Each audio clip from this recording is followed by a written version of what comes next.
Hey, what's up guys, it's Zach from Exploring Tech, and in this video let's know about if you should buy the iPhone SE 2 or the OnePlus 8, which just changed the whole scenario after OnePlus 8's pricing. So people were expecting that one lacking thing that OnePlus phones didn't have to be a flagship.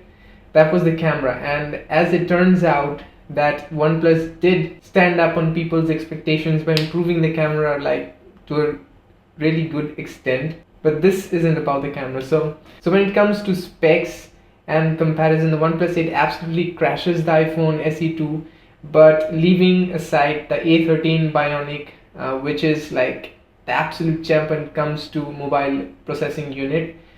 Other than that, the 90 Hz display, the display is much larger, it's much brighter, it's actually a better media consuming device than the iPhone SE 2 any day, hands down. Better design and in-display fingerprint scanner and whatnot. Let's not just talk about the specs, the RAM, the battery, whatever, but specs aren't the only things that we compare in today's world.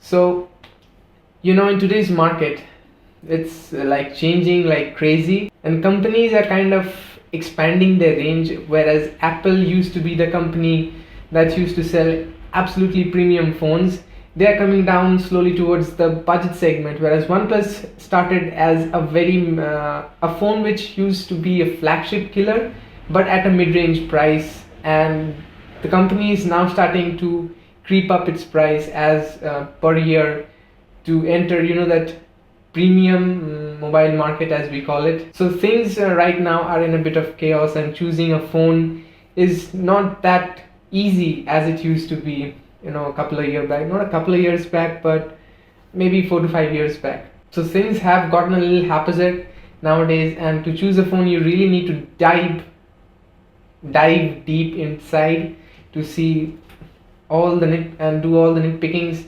and things you need. So now the scenarios would have been a little different if OnePlus had kept that same exact pricing as the US pricing and brought that to India, because if that was the case, then I don't think it would sell as much as it is going to sell now.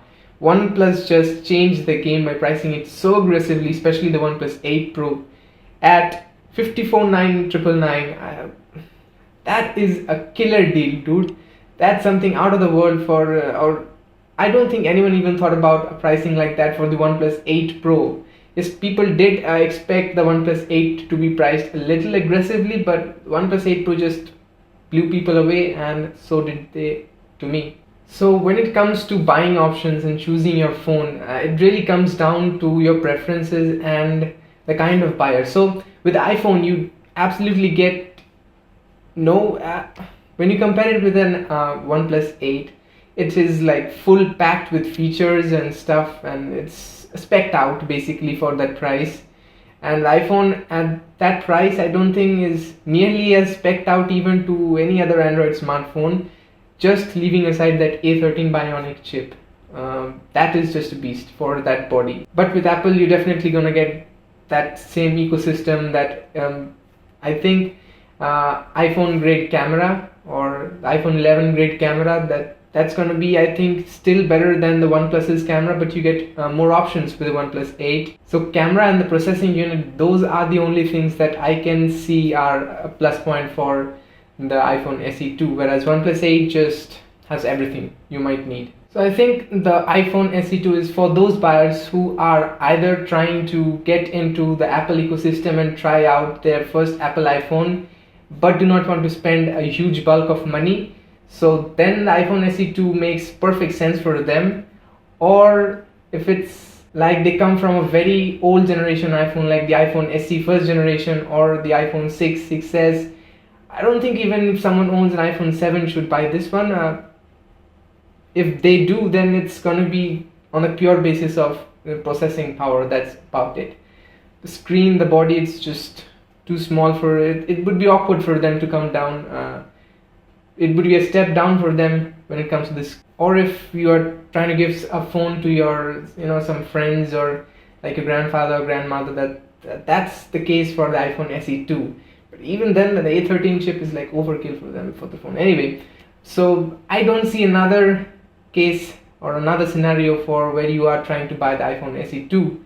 And with that pricing, that crazy pricing, OnePlus 8 is 500 rupees cheaper, which is not a big deal, but for most of the cases, if you're trying to upgrade, if you're trying to buy a new phone, if I don't think the iPhone SE 2 is for everyone. It's for that small niche where, I said the scenarios.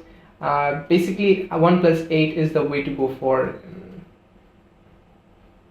I don't know if small sizes matter that much that you're gonna downgrade from a bigger, better screen to a smaller one for the iPhone SE 2. So Apple kind of killed two birds with one arrow, I guess.